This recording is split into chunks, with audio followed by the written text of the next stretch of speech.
የፈታ ገብርኤል ሲያበስርሽ በፍጹም ሰላምታ ይኩነኒ ብለሽ ስትቀበይው መለኮት እንዴት ነው የተዋሃደው?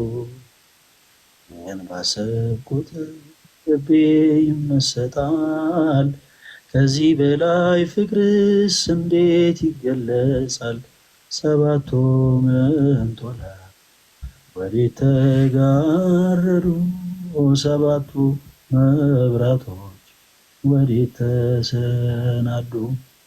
ታናሽ ሙሽራ ነሽ የ15 ዓመት ባንቺ ላይ ሲፈጸም እንግዳ ስራት ምስጢር ሊመረምር ይወጣል ሊና ያልፋል ይሻገራል ከሰማይ ደመና ነገር ግን አይችልም ምንም ቢገሰግስ ከመሰወሪያው ዘንድ ከልጅሽ የሚደርስ